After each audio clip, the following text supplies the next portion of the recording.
and welcome to Connections Radio Show, where we talk about ideas that matter. I'm glad you've made the connection and are with us today. I'm Laurie Fitz, your host, and the goal of our show is to explore a wide range of topics that challenge us to see ourselves, our community, and the world around us that get us exploring ideas and gets us connected. In the last few weeks, Connections has been exploring anti-racism through the lens of the restaurant industry. And today I'm bringing back all our guests for the third week in our series. And the question that we're going to be exploring are what are the best ways to support Black entrepreneurs in the restaurant industry. So we're going to be looking again at anti-racism, but we're going to have it be something that has some concrete ideas. What are the concrete ways to make it happen? How do we support Black entrepreneurs doing the good work that they can do and getting the support that we can give them? So to talk about this, I have Andre Howell being my co-host. He normally is my guest. Andre Howell is the Vice President of the Multicultural Food Service and Hospitality Alliance. But today I'm shifting you into a new role. You are my co-host today. Welcome, Andre. Thank you, Laurie, and I do appreciate the promotion. I'm glad to be on your show again, this time sitting across from the desk. So I'm looking forward to the conversation today. Absolutely, and I'm looking forward to having you jump in and ask your good questions. We also have Tobie Neiditz, who is thefoodguy.com. That is his website. He's a consultant. He does podcasts that are just amazing. Legends and Lies of Launching a Restaurant Opening. And I just I admit I'm a Food Channel junkie, so I love learning about how restaurants open, and I'm looking forward to hearing about all the good things that he consults on to help make restaurants be successful. We also have Chef Adam Randall, who is a owner of restaurants and is looking to open a new restaurant in the near future. He is a marvelous chef and a great guy, and looking forward to having him share his ideas. We also have Mecca Boss, who is a chef and writer. She also has a podcast, Super Delicious. Her July 7th article appeared in the New York Times. She's been in nearly every single one of our local Twin Cities press, and she is an amazing writer. So we have an amazing audience. We always have an amazing audience. We have a terrific guests that are going to be sharing some very important ideas. So welcome to you all. Thank you. Thank you. Let's start out with Tobie. Tell us a little bit more about who you are, and when you do your consulting in looking at, helping a restaurant be successful. There are a lot of people out there, I assume, that really think, starting a restaurant's a great idea. Is it? Yeah, wouldn't it be a lot of fun? Yeah, yeah. Well, yeah, I've been consulting for a very long time. I grew up in the restaurant business, and most of the work I've done have been with independents. And, every once in a while I'll get somebody who has never been in the business before. And I feel it's my duty to scare the crap out of them so that they don't do it. If I can convince them that they're going to lose all their money, then that means that they're not ready for it. But if they come back at me and with a lot of passion, I know they'll make it at that point. So then I'll lay out plans for them to kind of get over that hump of never been in the business before, and then move forward and get the joint open. When I work with veterans who have done it before, I usually key in on specific aspects that they're missing in their team. It could be just menu development. It could be training. It could be something as simple as just developing the software for their POS system. So I do various projects. I've even dabbled in marketing and menu design as well. What would you say is the biggest challenge in getting that restaurant started? What's the biggest obstacle? What's the biggest challenge? Well, money is always everybody's biggest challenge in anything in business. You have to have the money, and you have to have enough money.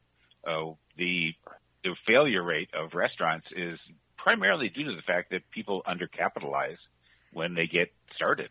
They just don't have enough money to keep their doors open for 9 months or a year until they develop the trade that's going to really keep them alive. I was just talking with a friend of mine last night about how amazed I am on how many restaurants are opening now during the pandemic. How many people now are taking a chance with their cash or somebody else's cash to get open right in the middle of this thing. So, do you see that the restaurants that they're starting are different in some way? Well, no, they're some of them had plans in the works anyway, before they started, and kind of delayed and got their the process going again finally. But some are brand new. They're taking over restaurants that have left because they decided they didn't want to stay open anymore, and that's offering a lot of opportunities to everybody. Anybody who can put money together, you've got some ready-built restaurants out there ready to go. So it's going to be a lot cheaper to open a restaurant in the next couple of years than it ever has been. So, and that's one of no matter the color of the person, it's always the money. And I've noticed over the years that I've never really been involved with a black-owned restaurant. Nobody's come to me with that project yet, but I do know just through conversations in the business that when some black chefs or black managers try to go get money, they've got to bring some white guys with them in order to make it happen. Andre, so, I know you have something. My guess is you have something to say about that. I do, and I appreciate, Tobie, your perspective on that too. And I'm struck by the comment that this may be a good opportunity, or it certainly will less capital. Yeah. Can you speak to that from maybe any experience that you have? Is this a good time for the industry to be advocating for black ownership in general? Because, and I'll just finish this statement first, and then you can comment. One of the biggest challenges, as you know, is capital. You've already said that, and sometimes for many black and Latinos, et cetera, that has been a hindrance for them. So could you speak a little bit more about your thoughts on the good timing and maybe even how the industry can help make it a little bit easier for them, point of entry? Well, making it easier is that's a magic wand I don't have, unfortunately. And whether it's a good time or not really depends on where you are in the country. Because there are some areas of the country that there's no problems at all. Restaurants aren't closing; they're slowly getting open, but it's pretty status quo. But in major cities like Chicago, Minneapolis, New York, Los Angeles, there's a lot of closings going on because we always operate on such thin margins. For some reason, along the way, the restaurant business has learned to operate with no profit. Pretty much, it's a nonprofit business, which you're probably familiar with, Andre. But we're not supposed to be. We're supposed to be a place where profit is what we're here for. Now, getting back to for people of color to get that opportunity to open something, like I said, I have never really heard or seen it done completely with a black-owned company without some sort of white involvement somewhere, either as a partner or they finally get somebody at a bank to say, okay, we'll take this chance. There is that racial bias at banks, and you probably have heard this before, Andre, that when a black guy walks in with a business plan, and a white guy walks in with a business plan, pretty equal plans, the white guy's going to get the money, the black guy's going to say, sorry, we're not going to take a chance. So, anyway. Good insight. Thank you. Mecca, sure. I know that... go ahead. Someone's about to jump in? All right, I'm going to jump in. I was going to jump in. Go for it. Go for it, Adam. So, my experience in opening a restaurant was very much what you all are speaking to, in that we were an all-black owned organization, and we used a local nonprofit, and I'm not going to mention any names, to try and get funding. And ultimately, we did get funding, but I think the biggest challenge was that we were underfunded.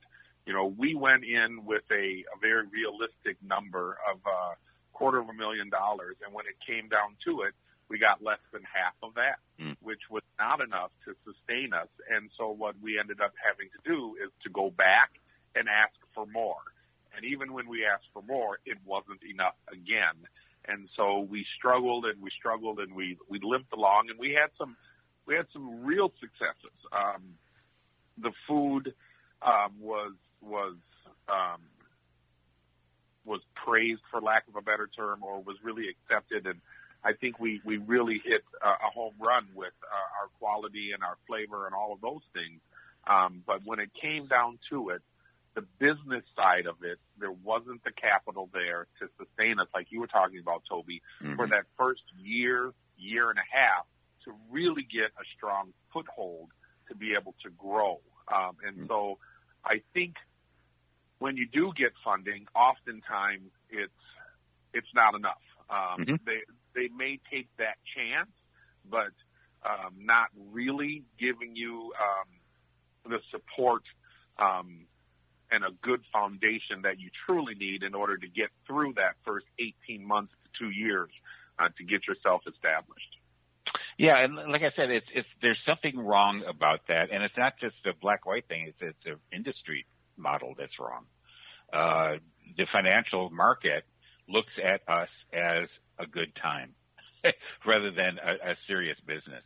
A lot of the investment that's made to restaurants, I call ego investments. These are the guys who have a couple of $100,000, from stock portfolios or whatever, and they're going to invest in a restaurant because now they can sit at the bar with their buddies and say, "Hey, I own a piece of this joint." Yeah, and that's how I say a good 75% of the restaurants get funded these days with those angel investors, who some are good, some are great guys and stay with you and help you along the way, but some really turn out to be detrimental to the business overall, and those places usually close within about 2 to 3 years. So how do we change that mindset? If you were, for example, speaking to a group of young entrepreneur-minded individuals who aren't exactly sure what they want to do, or better yet, who say, you know what, I've always wanted to own a restaurant, or I've thought about that, etc. What are some of the basic ABCs from a acumen standpoint, from a preparation standpoint, that both of you would sort of advise them to do as they prepare themselves for this industry? Well, the ABCs really are the basics. You got to have a concept. You have to know what that concept is and be able to articulate it.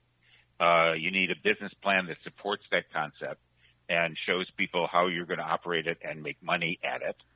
And then the third thing, which is that ethereal thing that I was talking about earlier, and that's the passion to do it all, because you're not going to make money, especially in the first couple of years. You're going to be doing this as a passion project for a long time. And Tobie, let me interrupt you, because I definitely want to hear from Adam as well. So at some point, though, based on what you both have told us or suggested, is that there's a disconnect in terms of this mindset that you got to have capital. At what point, as a part of writing the business plan, does this need to sink in that I really need to firm up the whole capitalization, or have some, I don't know if it's backup, but because it seems like from what you were saying to us before, Tobie, this is not a new phenomenon.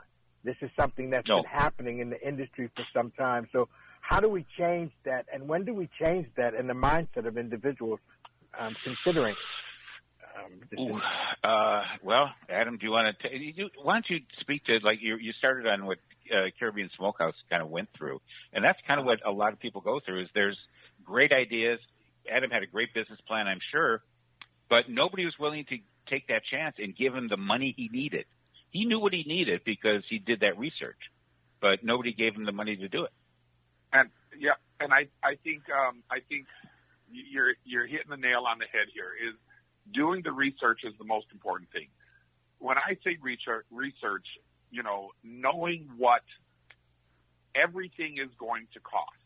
From a chef's point of view, if you've been in the industry long enough, you know how to cost out a recipe. You know how to cost out your to-go disposables and all of those things. You can even figure out your labor in general and be really solid on those things. When you start really doing your homework, you have to think, what is the liquor license? If you're going to sell alcohol, what is the liquor license going to cost? What is the insurance liability? How much does the POS system cost if there isn't one in place? Our POS system was in place, and it still cost us $7,000 to get everything upgraded and ready to go. $7,000. So not just the things that you know, but digging into the things that you never think about if you've been running a restaurant or you've been in the restaurant business as a manager or as a chef or whatever it is, but every single little detail now comes into place. What does it cost to have a Comcast or DirecTV in your property? Do you know that it's based on the occupancy of the building and not really necessarily the occupancy of the only place that has television? So our little spot had 3 TVs just in the bar. Yeah. The max in our bar was about 60 people, but the max in the restaurant was 190 by fire code. Right. Guess what? It charged for the 190, not for the 60. Yeah. Comcast are pirates. That's what I call them. Right. So all of those details have to come into play. And I can tell you this, Tobie, our business plan was rated A+. A+. I'm sure it was. Yeah. And still, we were underfunded. Yeah. And Andre, that's the big problem. There are a lot of guys like Adam out there, black or white, who got these great business plans, but funding it is always the problem. And a lot of guys, because of their passion, will take the minimal funds like Adam did, say, Amen. okay, we're going to make this work. And then all of a sudden, 7 months into it, they can't come up with the rent payment. They can't, pay off their grocery bill. They're behind on labor payroll. For some reason, like I said, the restaurant business has accepted that. We know it's a business of passion. That's why we do it. We love people. We love cooking. We want to create a party atmosphere every night. But we haven't been able to get the small money involved. There's big money out there. You know, if I were to put together a concept that would cost a couple of $1 and brought a few people on board who kind of had done that before, I could probably find a couple of $1 million pretty easily. But finding that $150,000 to $200,000 that a lot of small guys need, that's the real hard part. And with that, I'm going to take a break. That we'll leave it with there's a lot of challenges out there, and it comes down to how are we going to find the good money in the right spot to support the growth of industry, especially with black entrepreneurs. And in our next segment, I'm going to bring Mecca in. And I know in our last show that she was on, she suggested we needed to tear everything down and build something new. So I want to hear from Mecca what some of that new is. So stay with us. Just a short break for a few commercials, and we'll learn more about how to make it work in the restaurant industry and how can we support black entrepreneurs.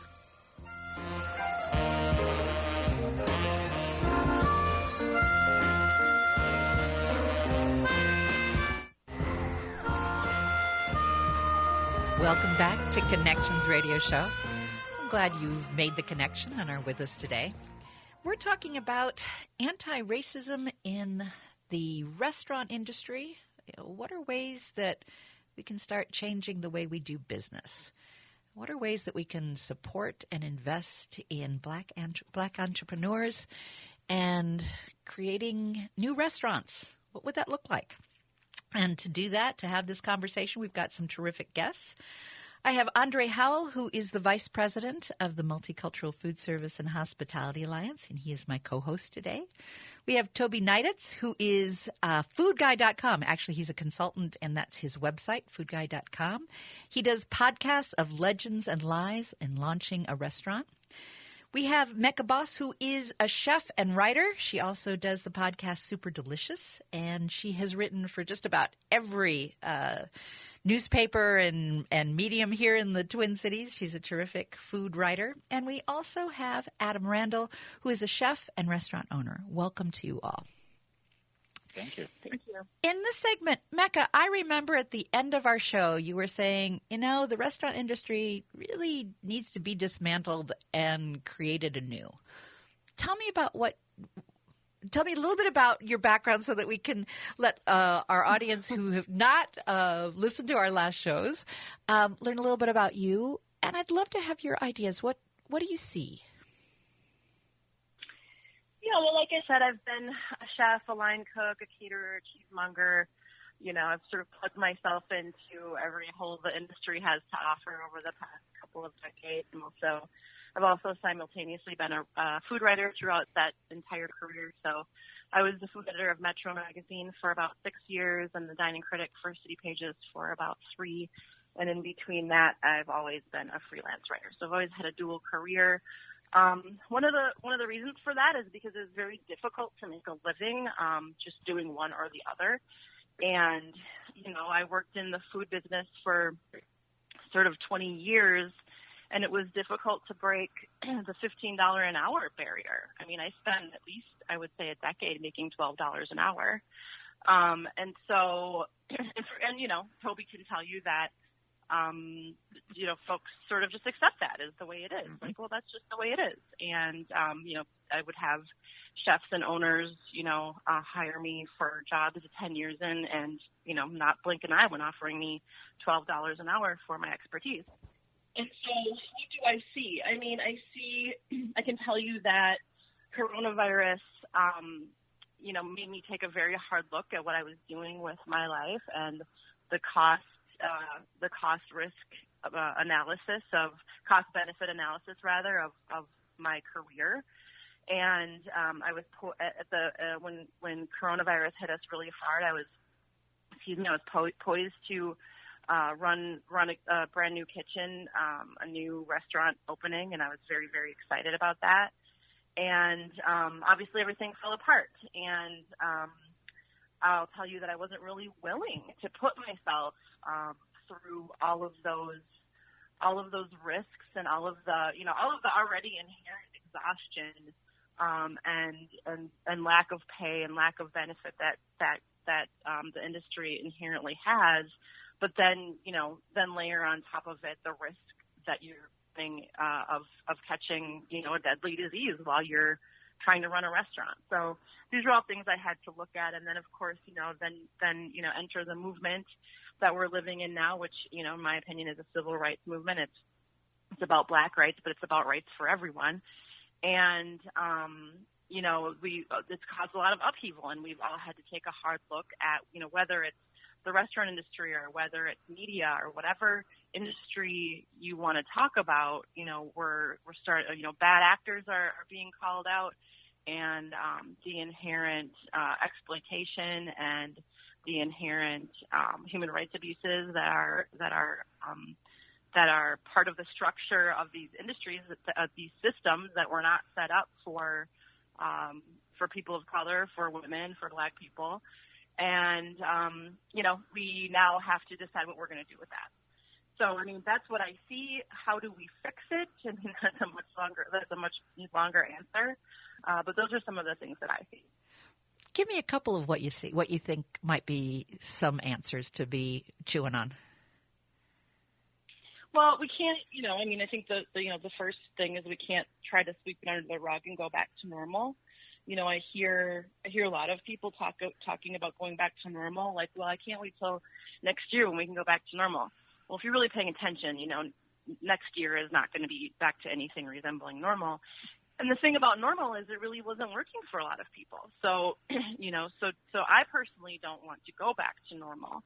I was on the phone yesterday with a well-known chef and restaurateur who is going to go forth and open his restaurant. And I asked him, I'm going to be writing a story for Meal magazine, Meal being a local publication that came out last year, and it's an actual print publication, so I would encourage everybody to go ahead and subscribe to Meal. But I'm writing a piece for Meal about the future of restaurants and what does a restaurant need to be in order to be relevant in the times we're living in. And so I asked this chef, what are you going to do in order to be relevant? And he said one of the things that they're doing is spending an inordinate amount of time figuring out how they can pay their labor a living wage. And he said, when they go to the bank and the bank asks how much, why is the labor so high? He said, because labor means human beings. Labor is humans, and we need our humans who run this restaurant to be able to feed their families. So I think that, we just simply can't go back to normal. We can't go back to paying people $12 an hour in perpetuity. It's just not tenable, and and beyond that, it isn't right.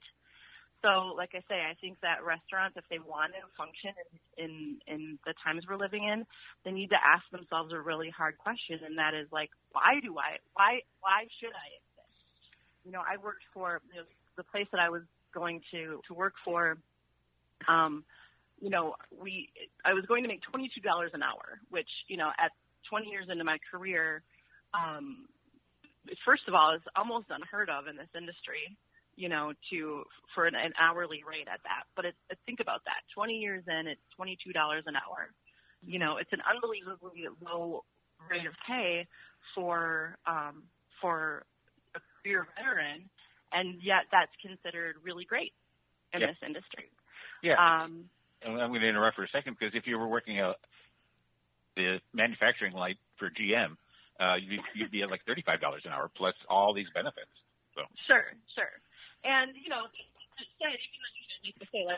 I want to go ahead and give props to the fact that I was getting paid, pretty well by industry standards.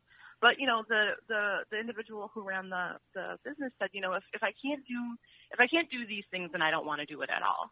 And and it remains to be seen, whether she can do it that way, because again, you're pushing against the way it's always been, or the way that the system is set up. So will it be successful? I don't know. But, I guess, again, it comes back to my question of, why do you want to be in an exploitative business? I think these are questions we have to ask ourselves. Like, why? Why would I want to do that to myself or others? So, Mecca, you touched on so many, I think, important things. And one of them was that you're contemplating whether or not you wanted to go back into the business as a result of the pandemic. And, of course, we've all read that blacks and Latinos in particular have a higher predisposition to contracting the virus. So it might suggest to GMs, franchisees, et cetera, that they need to engage a little bit differently or smarter, or however you want to say it, especially to their black and brown employees. Can you speak to that? Well, right. And so Andre, what you're saying is, when one of the really interesting facts about black and Latinos' predisposition towards getting coronavirus is the fact that black and Latino people are more likely to be frontline workers. So, that's one of the major factors, is that we are working in industries where we don't have the luxury of staying home. And so, I've had this on my social media recently, where I get kind of heartsick where I go into a magazine or something, and they are using a black model to advertise for, a beer truck or something like that, and it says, we're all in this together. Well, who are we? And who are we doing things for? You're driving the beer to the white guy who gets to stay home and stay safe. So these are the kinds of questions, and these are the kinds of conversations that are coming out of the movement that we're living in. And I'm really glad that we're still having the conversation, because if you take a look, you start to see, starting to subside a little bit, and the magazines are kind of going back to their regular stuff. And so I'm losing my train of thought, Andre, so get me back on track. No, you're good. No problem. So it's largely, I think, about empathetic engagement, right, for a lot of individuals, because if I'm a white manager, I may not necessarily understand some of the struggles that, because you had sort of this imperfect storm, right? We had the pandemic and the predisposition or the thought of that for a lot of black and brown individuals. then you had the George Floyd killing. And that resulted in a lot of folks, particularly black folks that were in the industry, that weren't necessarily feeling a sense of belonging. So it would suggest to me anyway that there has to be a higher level of empathy or engagement, etc. And I don't know, maybe Adam, as a black entrepreneur, and having maybe some black and brown employees, that you may have an example of, I'm assuming there may have been a higher sensitivity to you about some of those needs. Did you do anything different in terms of engaging with your employees? It's curious.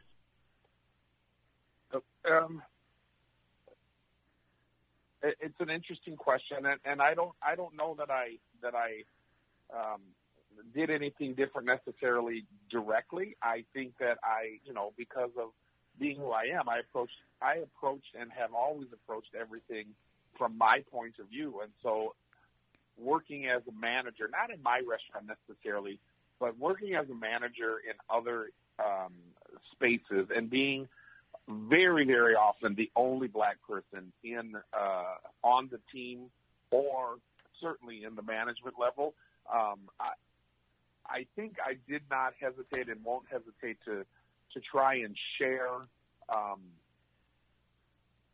our experience. So one of the challenges in a restaurant that we opened in the Stillwater area, most people can tell you that, like Mecca kind of touched on, in the heart of the house, 85% of the people that are working in the heart are brown-skinned or black-skinned or Asian folks. And if you get to certain areas in our state,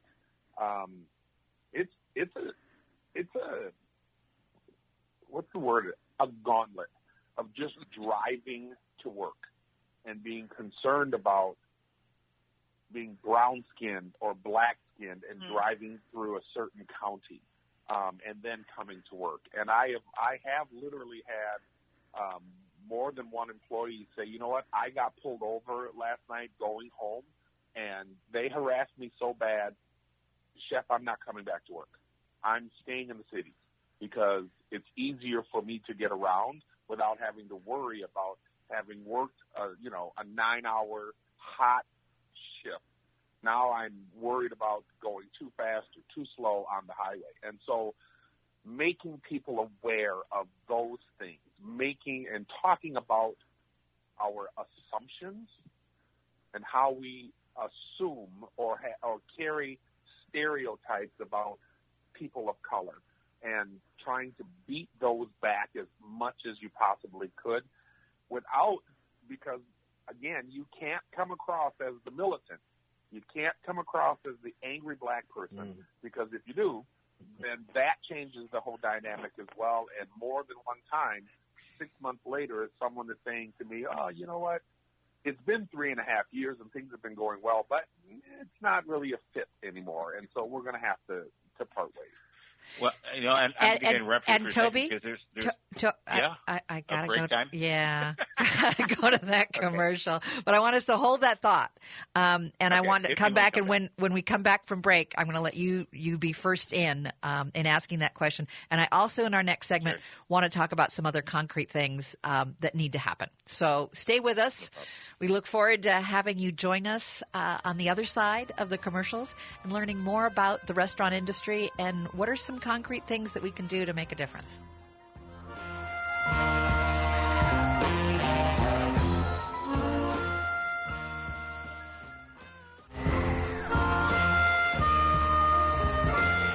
Good morning, and welcome to Connections Radio Show, where we talk about ideas that matter. And today we've had our third segment that we've been doing on anti-racism and looking at it through the lens of the restaurant industry. And I want to thank everyone who has joined us today. We have Andre Howell, who is our co-host today. We also have Tobie Neiditz, who is foodguy.com. We have Chef Adam Randall, And then we have Mecca Boss, who is a chef and writer and also does a podcast called Super Delicious. And I want to thank you for this great conversation. We're turning this into a three-segment show today because we've had such great conversation. So that was a long set of commercials. Thank you for your patience on that. And I wanted to, in this segment, really talk about solutions. And Tobie, you started to ask a question, so I'm going to let you jump in. But then I'd like to move towards what are some concrete things? Well, it's actually towards that direction. In the podcast that I did with Mecca, we talked about the one single issue that I think is really at the base of all this, and that this is a white problem. As a white man, I'm the guy who's got to fix this thing.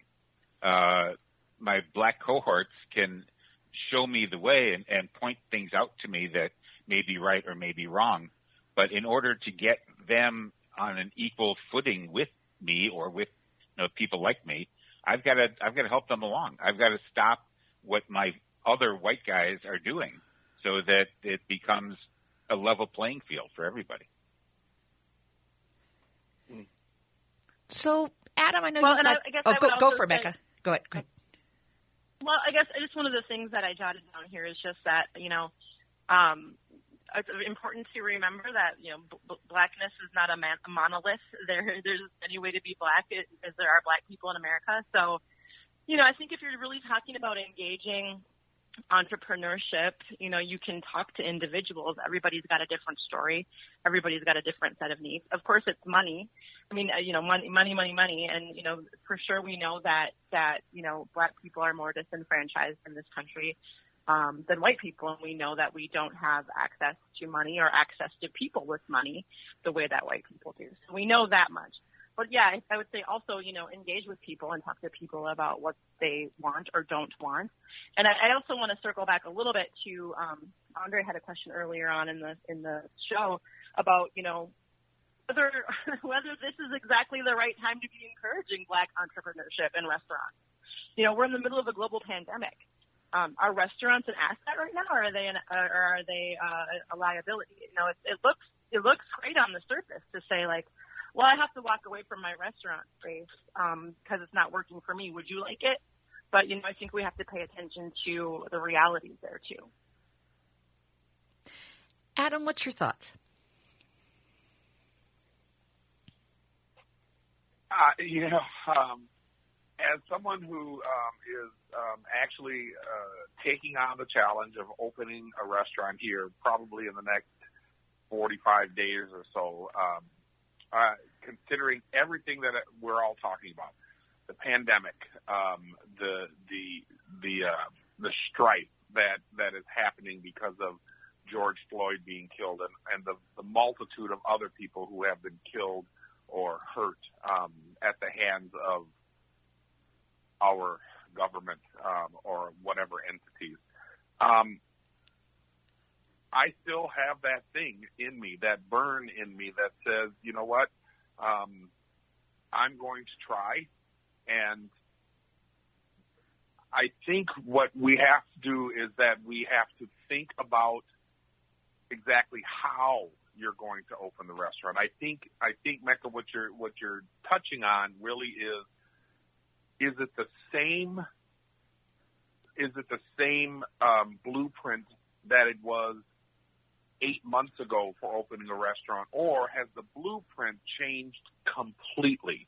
Is it start really, really small, which is what I'm doing? And when I say small, we're talking about 3 employees here. We're talking about a space that's 400 square feet. It's almost a food truck. And going as slow as you possibly can based on our reality, which is where we're sitting in now. Because this is who I am to a certain extent, I can't imagine not being in the industry in some way, shape, or form. And one of the gifts that I've been given is the gift of being able to create really good food. And I cannot imagine not being able to share that with anyone who is willing to give it a try. And so I do believe that that it's always a huge risk. And I believe the risk is even greater now. And saying all of that, something in me still says you got to do it. And we appreciate that passion, Adam. And I'm thinking one of the ways for us to be successful is to learn from some of the barriers or mistakes in the past. And Tobie, you touched on this. Can you speak to some of those stop doings that you would advocate for white people in general, that if you were to do less of this, perhaps, some of those barriers wouldn't be as difficult, what you touched on before. Tobie? Well, the biggest thing is stop being a covert racist like I was. I didn't know I was being a racist with some of the things that I was doing. And I had Mecca call me out on a couple of things, and I had Adam call me out on a few things on the podcast, because it's things that white guys just learn. It's the way we were brought up to think that way about black people. Well, some of it's okay, but some of it's not. And we have to learn what's not, because once those things stop happening, the barriers will drop. There won't be that barrier that is going to keep the guy out of business. Now, it's not going to happen in my generation, and it probably won't happen in the generation right behind me, but it might in 2 or 3 generations down the road. So I would give you 2 comments. Thank you for that, Tobie. 2 comments that I've heard over the years, and like to hear your response to it. When we talk to, particularly in a corporate structure, when we talk to talent acquisition or management about finding more talented people of color, I'm sure none of you have heard this before. We can't find them. That's one comment, and I'd like to hear your on that. And the second comment that we see all the time, well, I'm colorblind. I really don't see color. So I'm just going to leave that on the table for someone to respond to both of those. Go ahead, Ed. First of all, I'll take those ones. Okay. The first one, we can't find them. We'll walk into your kitchen. They're probably washing the dishes. They're probably the busboys. They're probably the line cook.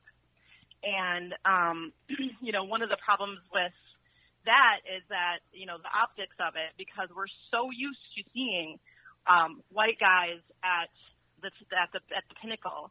And, Tobie, I've been listening to you talk since the beginning of this conversation, and I know it's a bit of a colloquialism, but it's also not an accident. You always say guys. Well, it's guys because it is guys. Sure. It's guys. It's always guys. Yeah. And furthermore, it's white guys.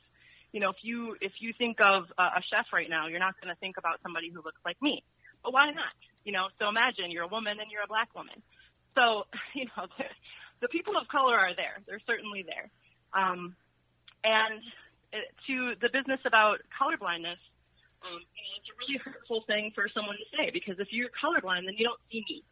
You don't see the full person that I am, which is a person of color. So that we need to stop saying that altogether. It's wrong and it's rude.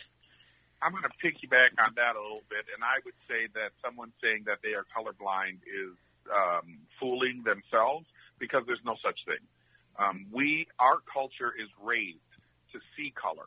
I have had people tell me, because I'm very fair-skinned, I'm biracial, but I'm very fair-skinned. I have people say, "You're not a real black man." And what does that mean? That's from a guy who says I'm colorblind. So exactly what is it you're trying to say? And you may hear this music coming up, because once again we're coming to a close too quickly. And but good discussion, good straight talk on changes that need to get made, and more discussion to be had on what does it look like in the future. We'll have this discussion again. Thank you all for being with us today.